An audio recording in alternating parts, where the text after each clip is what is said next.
Good morning. But first of all, I would like to welcome the pilgrims from the Presentation of Child Jesus Parish in Parañaque. So, itinaon nyo na holiday, no? Kaya kayo nag-pilgrimage. Welcome po sa Manila Cathedral. And also, welcome to our regular churchgoers. Even if it is a holiday, some of you are here. There is no office and yet you are serving. Salamat po.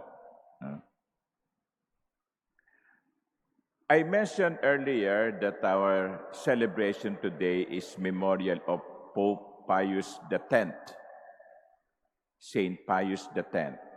He is known as the Pope of the Eucharist because of his emphasis on frequent and early communion, Holy Communion. It was he who allowed the 7 years old, the children around 7 years old to receive Holy Communion. He was encouraging people to receive Holy Communion. Now, tamang-tama naman po na pinagdiriwang natin ang kapistahan ni San Pio X, kung saan ang ebanghelyo natin ay masasabi nating tungkol sa Eucharistia. You know, alam niyo yung salitang parinig, nagpaparinig, no?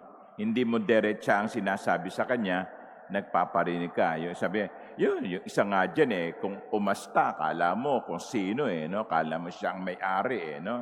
Yan, parinig yan. Jesus was making parinig. At the beginning of the gospel, it was said that he spoke to the chief priests and the elders of the people in parables, saying, "The kingdom of God may be likened to a king who gave a wedding feast for his son." Nagpaparinig siya doon sa mga punong pari at mga matatanda, sapagkat sila yung tinutukoy ni Jesus sa ebanghelyo, sila yung tinutukoy ni Jesus sa talinghaga na tinanggihan ang paanyaya ng hari. Sila yon. Yung pagtanggi nila kay Jesus, yung hindi nila pagtanggap kay Jesus, yung pagiging sarado nila, sarado ang kanilang mga puso sa pangaral ni Jesus, sila yung mga panauhin na naunang inanyayahan. They were the first ones invited, but they refused. Kaya si Jesus ay nagpaparinig. Dalawang bagay po ang nais kong bigyang pansin sa ebanghelyong ito.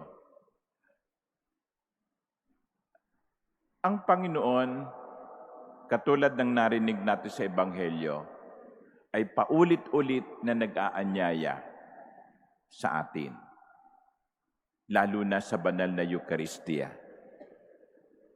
Every day, the Lord is making Himself available through the Eucharist. Every day, the Lord wants to feed us with His body. Unfortunately, not everyone goes to the Eucharist. Tingnan nyo, kayo lang ang okay. Ito lang ba ang mga Katoliko? Nasaan yung ibang mga Katoliko? Tulog pa, no? Nasaan yung ibang mga Katoliko? Nagja-jogging.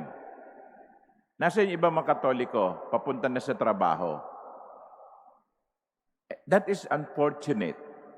Kahit man lang sana linggo, no? Kahit sana linggo, magkaroon ang mga Katoliko ng pagnanais na makadalo sa banal na misa, sapagkat gutom na gutom ang kanilang kaluluwa sa banal na Eucharistia. Pero hindi Kahit na araw ng linggo, walang panahon, walang oras. Ang dami kong gagawin no? Ang dami kong pupuntahan, ang dami kong assignment, ang daming excuse. Buti na lang, ang Diyos hindi nagsasawa sa pag-aanyaya sa atin. And that is the beauty of the Eucharist. We may reject it, and yet, and still, the Eucharist is here. The Lord offering Himself in the form of bread and wine. Pagdasal po natin, no, sana na dumami pa yung mga Katolikong makikita ang kahalagahan ng banal na Eucharistia sa kanilang buhay. So that is the first point. The second point is this. When you say yes to the invitation, you must be properly dressed. And I mean that both literally and figuratively. Literally, kapag tayo ay nagsisimba, hindi ko naman sinasabi na lagi kayo nakabarong Tagalog. No? Okay? Pero, dapat, yung pagsisimba natin, ang damit natin ay iba sa damit na pantulog. Nabanggit ko na yata ito sa inyo eh. Merong isang araw ng simbang gabi, madaling araw, dito sa katedral. May nakita ko nagsimba, nakapanjama. Siguro yun yung kanyang, hindi naman siguro niya ginamit yun ng pagtulog, no? Pero panjama. Let us dress well. Tingnan nyo, kahit ang init, no, nakatsasabol ako. You may be wondering what is the meaning of the words. No? Oremus, sa likod ko ay pro invicem. Ang ibig po sabihin na let us pray for one another. Yun lang yun. Bigay po ito ni Archbishop Sok sa mga pari ng San Carlos Seminary, yung mga graduate. But you see, properly dressed, ang pari properly dressed. Okay ba sa inyo kung halimbawa lumabas ako dito para magmisa, naka-t-shirt lang, pagkatapos naka-estola? Sabihin nyo, wow, pauso no? Bakit naman ganon? Hindi, dapat nakadamit ng maayos. Dapat naka-chasuble. Kahit mainit, titiisin sapagkat ito ang proper dress. Kayo nga, ayaw nyo ng mga pari na shabbily dressed kapag nagmimisa. Pero dapat yun ding mga nagsisimba. Kasi kung minsan, yung mga nagsisimba, parang walang pakialam sa kanilang kasuotan. But that is only literally. The more important one is the figurative meaning of wedding garment. So pinaalis yung bisita doon sa Ebanghelyo sapagkat hindi siya nakadamit ng damit pangkasal. Sabi ni San Agustin, the wedding garment is your garment of charity. Garment of charity. Tama naman siya. Kasi kapag nagsisimba ka, dapat may kasuotan ka ng pag-ibig. Yung puso mo nakadamit ng pagmamahal. Kaya hindi angkop, no? Hindi appropriate kung nagsisimba ka araw-araw, pero may kim-kim kang galit sa puso mo. Dapat sinusunog yan ng Eucharistia. Yung galit mo dapat sinusunog ng Eucharistia. Di ba yung mga lumang damit, no? Tinatapon, yung iba sinusunog. So, hubarin na natin yung lumang damit.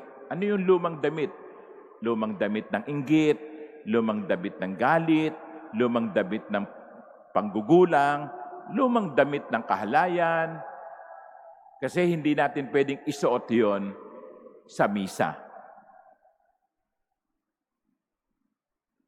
Kapag nagsisimba tayo, dapat maayos ang ating damit. At sabi nga ni San Agustin, damit ng pag-ibig. The garment of charity. So itong dalawang ito, ang patuloy na pag-anyaya ng Panginoon sa Eucharistia at ang tamang pananamit ang ipinapaalaala sa atin ng talinghaga ng kasalan. Ipagdasal natin ang bawat isa. Oremus pro invicem.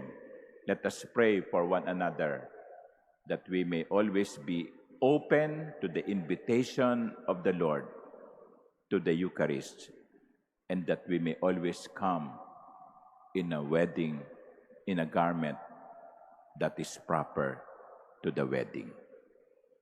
Amen.